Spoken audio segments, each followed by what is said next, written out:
नमस्कार, मैं हूं मनप्रीत और आप देख रहे हैं आपका अपना चैनल वायरल सच। गुरुग्राम नगर निगम के सदन की मीटिंग हंगामेदार रही। मेयर मधु आजाद की अध्यक्षता में हुई मीटिंग में पार्षदों ने अपने वार्ड के रुके हुए कामों के बारे में निगम कमिश्नर के समक्ष चर्चा की। वहीं शहर में अतिक्रमण एवं अवैध रेहड़ियों को हटाने के लिए बड़ा अभियान चलाने का भी प्रस्ताव पारित हुआ। पार्षद संजय प्रधान द्वारा रखे गए मामले को देखते हुए जेई सुनील कुमार के खिलाफ कार्रवाई के निर्देश दिए गए। पार्षद ब्रह्म यादव ने भी मांग रखी कि शहर की मुख्य इमारतों पर तिरंगा झंडा लगाया जाए और स्कूल, कम्युनिटी सेंटर जैसे सार्वजनिक स्थानों पर भी गार्ड नियुक्त किए जाएं। वार्ड 10 की पार्षद शीतल बागड़ी ने वार्ड की सुरक्षा को लेकर सीसीटीवी का मुद्दा बुलंदी से उठाया। वहीं पार्षद कुलदीप यादव ने निगम कर्मचारियों द्वारा फैलाए जा रहे भ्रष्टाचार को लेकर जमकर लताड़ लगाई व निगम आपके द्वार कार्यक्रम शुरू करने का आह्वान भी किया। एनक्रोचमेंट के मामले में मैंने एक जनरल डायरेक्शंस दी हुई हैं कि जो डिमोलिशन की कार्रवाई की जाएगी उसका जो शेड्यूल है, क्योंकि इश्यूज कई बार ज़्यादा रहते हैं और जो विंग की जो लिमिटेशन है वो एक दिन में कितना कर सकती है, तो उसमें प्रायोरिटाइज करके जेसीज ने लीड लेनी होती है कि इसको प्रायोरिटी के मुताबिक कैसे करना है। मैं इसका रेगुलर रिव्यू करता हूं। जो इनको नोटिस दिए जाते हैं, फिर डिमोलिशन ऑर्डर्स दिए जाते हैं। डिमोलिशन ऑर्डर्स जो हैं वो काफ़ी संख्या में हैं और जो एनक्रोचमेंट जो रिमूवल की कार्रवाई है उस गति से नहीं है, बट पेपर के ऊपर उनको सील करने की कार्रवाई या नोटिस देने की कार्रवाई या ऑर्डर्स जारी करने की कार्रवाई वो बराबर की जाती है। कई बिल्कुल आज हाउस मीटिंग में हर बार यही मुद्दे उठते हैं हमारे, और लास्ट टाइम भी इन मुद्दों पे काफ़ी चर्चा हुई थी और काफ़ी समय बहस भी हुई अधिकारियों के साथ में कि जो अधिकारी हमारे काम नहीं कर रहे हैं। मैंने पहले भी यही बोला था कि मेरी सीएम साहब से और अपने सांसद राव इंद्र जी से यही अपील है कि जो अधिकारी इस तरीके की हरकत करते हैं तो उनको यहाँ से रफा दफा किया जाए। मगर अभी तक भी कोई भी इस तरीके का, क्योंकि 4.5 साल का पीरियड हमारा ख़त्म हो चुका है और हम लोग हर हाउस की मीटिंग में क्या रेगुलर इन लोगों से यही डिमांड करते हैं कि काम ये हो जाए, काम हो जाए, मगर वो काम तय का वहीं होता है। जिस तरीके से आप देखो लाइट का काम है, 4.5 साल हो गए हमें लाइट के लिए बोलते हुए और करीबन 3 साल हो चुके हैं कि हमने बोला था कि 200 लाइटें हर वार्ड में प्रोवाइड की जाए जो कि उनके पॉइंटों पे लगी जाए, जो आज तक नहीं लगी। आप सेमलेस है कि शर्म आनी चाहिए, इतना बड़ा निगम होने के बावजूद, इस प्रदेश का, इस हरियाणा का सबसे बड़ा निगम होने के बावजूद भी वार्डों में लाइटें नहीं लग रही। किसी वार्ड में 2 लगाई हैं, किसी में 4 लगाई हैं, तो वो गलत है। तो इस ऐसे मुद्दों को लेके हमारी बहुत ज़्यादा बहसें होती रही हैं। तो मैं तो बस यही कहूँगी कि जो अधिकारी इस तरीके का काम नहीं कर रहे हैं, कमिश्नर साहब को स्पेशल मैं बोलना चाहूँगी कि ऐसे को हटाया जाए, यहाँ से इनको हटा के कहीं और भेजा जाए। देखो जी, इस तरीके को, इसको मैं खाली नगर निगम को दोषी नहीं कहूँगी, ये जेएमडी की भी गलती है। हाँ, जेएमडी और नगर निगम मिलके ये बसेस चला रहा है सरकार, और इस तरीके का, क्योंकि जो हमारे बड़े रूट्स हैं सारे हमारे जीएमडी के पास हैं और उन पे इतने बड़े बड़े गड्ढे हैं कि हम लोग रेगुलर इन चीज़ों को वो फॉलो करते हैं और उनको इतला करते हैं कि इन चीज़ों को करो, मगर उस पर भी कोई कार्रवाई नहीं होती। और जिसमें कि अब कमिश्नर साहब को मैंने ये आदेश किए हैं कि चलो वो नहीं करे तो कम से कम अपने गड्ढे हम खुद भराएं, तो वो काम अब स्पीडली चल रहा है। कमिश्नर साहब इस चीज़ पर गौर कर रहे हैं। देखो, हाउस की मीटिंग में आज तो मुद्दा, एक तो मेरा जो मेन मुद्दा था वो पार्कों की मेंटेनेंस का था, क्योंकि 1 साल से मैं पार्कों की मेंटेनेंस के लिए लगातार अधिकारियों को बोल रहा था और वो नहीं सुन रहे थे। उस पर आज काफ़ी बहस हुई है, अधिकारियों से हमने सवाल जवाब किए हैं कि भाई 1 साल से हमारे ये काम क्यों नहीं हुए।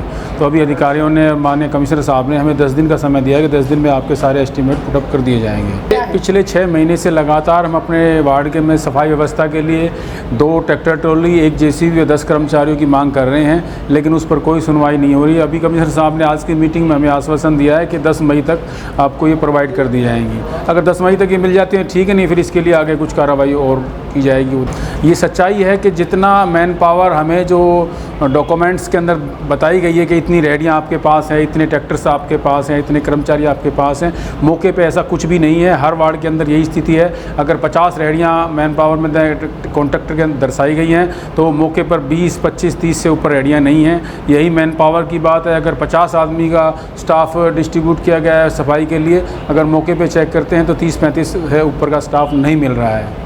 डेमोलिशन के लेकर सरकार, देखो जी, हमारी जो इन्फोर्समेंट विंग है इस पर तो शुरू से क्वेश्चन उठते आए हैं और आगे भी उठते रहेंगे। कहीं ना कहीं कुछ ना कुछ तो इसमें गड़बड़ घोटाला है, तो इस प्रकार की बातें आती हैं। ये सच्चाई है कि अपने चहेते को छोड़ दिया जाता है या किसी पावरफुल आदमी को छोड़ दिया जाता है, और एक गरीब आदमी अगर 50 गज का या 40 गज का भी मकान बनाता है तो उस पर कहीं ना कहीं इन्फोर्समेंट की विंग हमारी पहुँच जाती है और उस गरीब आदमी को परेशान करती है। इन्फोर्समेंट की टोटल जिम्मेवारी तो पहले भी जेसी के पास ही थी, आज कोई नया नहीं है।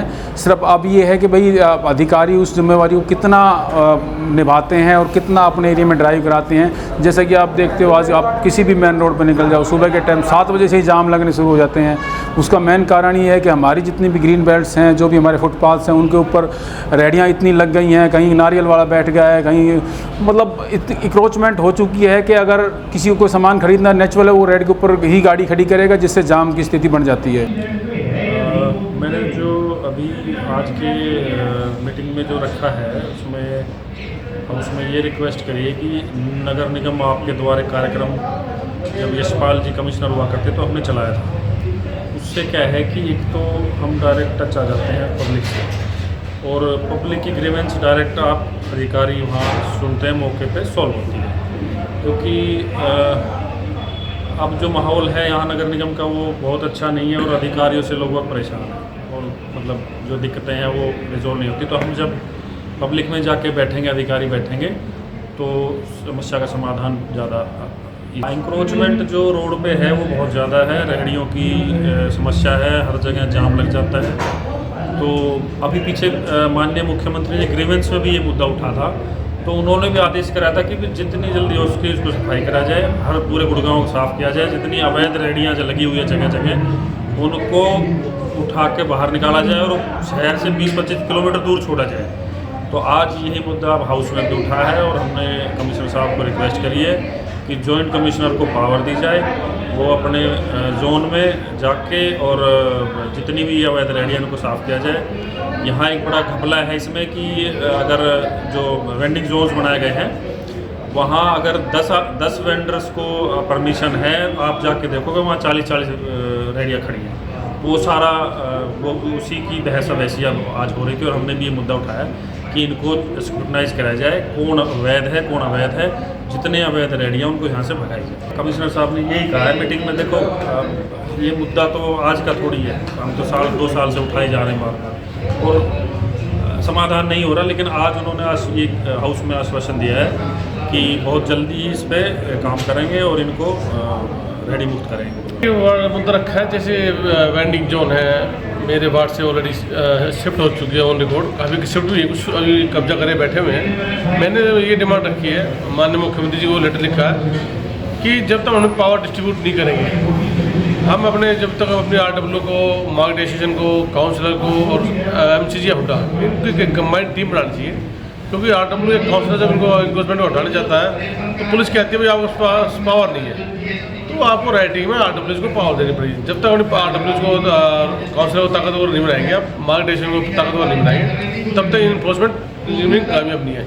ये चीज़ें अगर ताकतवर होगी, इनके पास पावर हटाने की, धमकाने की, भगाने जो भी है एज पर रूल जो काम हो, वो जब होगा तब ये कामयाब हुआ है। अदरवाइज ये इन्फोर्समेंट टीम सिर्फ बात की बातें ही रह जाएंगी। मैडम मैंने ऐसा है, दिल्ली की तर्ज पे जो हमारे यहाँ दिल्ली में 100 मीटर पोल पे तिरंगे झंडे लगाए गए हैं 75वें जो गणतंत्र दिवस था उसके उपलक्ष्य में।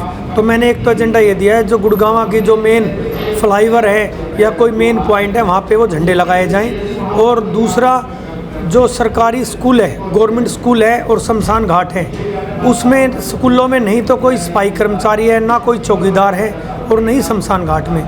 तो सभी गुड़गांव में जितने भी गवर्नमेंट स्कूल है और शमशान घाट है उनमें चौकीदार भी लगाए जाएं और माली और सफाई कर्मचारी भी लगाए जाएं। ऐसे रेडियो का मुद्दा आज से नहीं, जो हमारे पीछे जो पार्षद थे वो भी मुद्दा उठाते थे, लेकिन गुड़गांव शहर के अंदर इतनी रेहड़ियाँ हैं जो कि आम पब्लिक इतनी परेशान है, निकलने की जगह नहीं है, जाम लग जाता है। और निगम के जो अधिकारी हैं, जो इन्फोर्समेंट टीम है, वो कुछ ले दे के लगा लो या कोई किसी का रिलेटिव है, वो रेहड़ियाँ नहीं हटाते, जिससे आम पब्लिक परेशान है। जैसे गवर्नमेंट हॉस्पिटल हो गया बसी रोड पे, उमंग भारद्वाज चौक से लेकर गडोली तक आप जाके देख लो, और जो साइबर सिटी बोलते हैं गुड़गांव को, और जो नया गुरुग्राम है उधर भी बहुत रेहड़ियाँ खड़ी हुई हैं। तो आज कमिश्नर साहब ने आदेश दिए हैं और हमारे कुलदीप जी पार्षद ने भी बोला है ज्वाइंट कमिश्नर को पूरी पावर दी जाए जो कि उनकी जिम्मेदारी हो।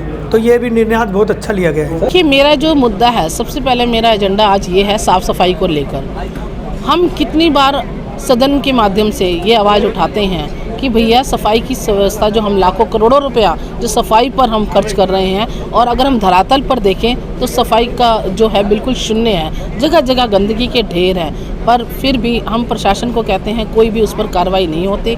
मैंने पिछले टाइम भी सदन में ये एक एजेंडा रखा था, कई बार अधिकारियों से, ASI, SSI सबसे मिलकर अपने कार्यालय में बुलाकर मीटिंग भी करी, परंतु मीटिंग तो हो जाती है, वायदे भी करते हैं, पर धरातल पर जो रिज़ल्ट होता है वो ज़ीरो है। सुपरवाइज़र की उनकी सुने, सफाई कर्मचारियों की सुने, ना तो उनको पूरा का पूरा कोई भी इक्विपमेंट्स मिलते हैं, ना उनके पास रेडियां हैं, ना झाड़ू हैं, और ना ही ट्रॉली मिलती है। और अगर हम टोटल देखें कर्मचारियों की संख्या, अगर हम बात करूं अपने वार्ड की, मेरे वार्ड में अगर मैंने इनसे लिस्ट मांगी तो प्रॉपर मुझे लिस्ट भी नहीं दी गई। जो मैंने अपने मेरे पास आते हैं, जो मैंने 2-3 टाइम से देखे हैं, तो मेरे पास 173 की लिस्ट है। 173 में से भी आप ये देख लीजिए कि 100 आते हैं और कभी भी पूरे कंप्लीट नहीं होते, तो सफाई कैसे होगी। और अब आप टाइम देख लीजिए, 3 बजे तक कर्मचारी होते हैं और 2:30 बजे चले जाते हैं। सफाई व्यवस्था इतनी चरमराई हुई है, लोग परेशान हैं, परंतु कुछ भी काम नहीं हो रहा। सेक्टर 4 की रेडियो, जगह जगह अतिक्रमण रेडियो ने अपना फैला रखा है। लिस्ट में तो सेक्टर 4 मार्केट में 20 रेडियाँ पास हैं, और अभी आप जगह पर जाके देखोगे तो 35 रेडियाँ लगी हुई हैं। हमने सदन के माध्यम से, आपने देखा होगा, मेरा शुरू पहली सदन से में जब पहली 7 तारीख को सदन की मीटिंग हुई थी, तब से लेकर अब तक का एजेंडा रेडियो पर आता है, पर अभी तक उस पर कोई भी कार्रवाई नहीं हुई। बीच में जब हमारे विजय यादव जी आए थे, डिप्यूट हुए थे यहाँ पर, तो उनके नेतृत्व में कुछ रेडियाँ हटाई गई थी, परंतु अब भी पूरी तरह से हमें ना तो लिस्ट दी गई है कि वो 20 कौन सी हैं, और ना ही पूरी हमारे को जहाँ जहाँ रेडी का जोन नहीं बना हुआ, स्ट्रीट वेंडिंग जोन नहीं है, उस जोन से भी रेडियाँ नहीं हटाई गई।